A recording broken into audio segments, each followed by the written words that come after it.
let's bring in Mitch Daniels on this, the president emeritus at Purdue University, former governor of Indiana, and perhaps most important in terms of this conversation, former director of the White House Office of Management and Budget. You know how these, but this was a big one. This, you know, these bills get constructed or talked about.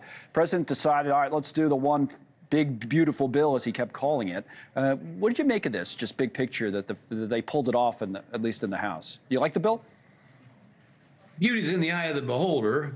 There are things there are things to appreciate about this bill, and then I think there's some questions. And in terms of winning, depends how you define it. Clearly, the speaker had a job to do, get a bill through. He did it. He did it. We read in many accounts today by buying off this person, buying off that one. That's the way these things, unfortunately, tend to work, especially in closely divided legislatures like ours. You can call it a win for the president. He got what he wanted. And there's plenty in this bill, I think, to applaud. It was very important not to continue and extend the tax rates that we have now. A massive tax increase on the economy would have made no sense at all now. No, I get that. I mean, if from the point of view is like when people say extend the tax cuts, because to a regular person, the way it would feel if you don't is like a tax hike, because you're paying one rate and they don't extend it, then your rate goes up. So the rate you're paying is higher. So it feels like a tax hike.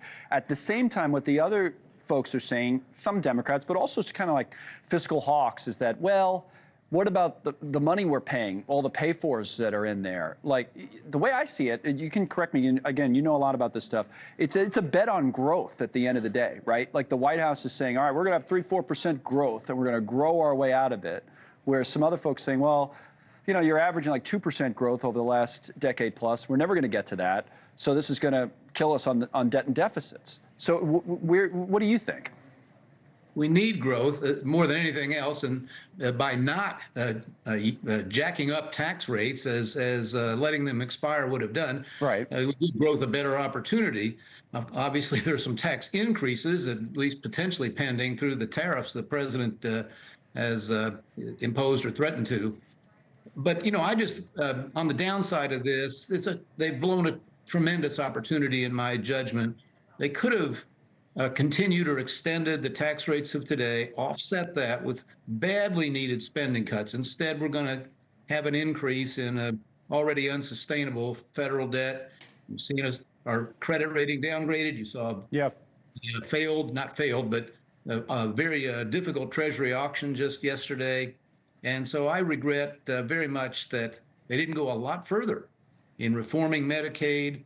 I regret that they tacked on, I think, foolish and unjustifiable tax breaks, the SALT limit, so-called SALT limit increase, taxes on tips, you know, things that I think were very ill-advised. And so, yet again, we've missed an opportunity. And the president has to bear responsibility for this. He put so many things off the table.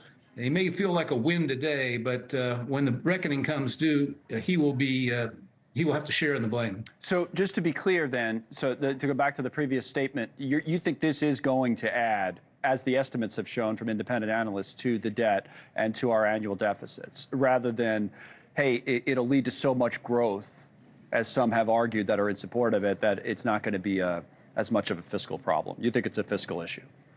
It'll add to the debt. There's no question about it. Now, I think it'll be in between. I think, as in the previous tax bill, growth exceeded what the experts said it would be, and there was an offset, and I think there'll be here. So instead of 3.3 trillion, which is somebody's estimate, probably less, but I think we're kidding ourselves to believe it will completely pay for itself. It didn't the last time. It won't this time.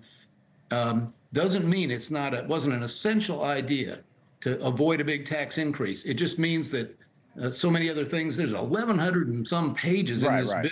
Well, that was the idea. You do it all together in one bit. You're going to have a lot in there. Like, that's what you said, beauty's in the eye of the beholder. I'm sure everybody can find something you like. But we're going to find out there was some more retail purchases involved in there somewhere. And those are the things I think may have been essential. If you're Speaker Johnson, you had to do what you had to do. But in terms of the broad public interest, maybe not so positive. Yeah. Thank you for watching. Subscribe below and download our NewsNation app right now on your phone, and you will get fact-based, unbiased news for all Americans.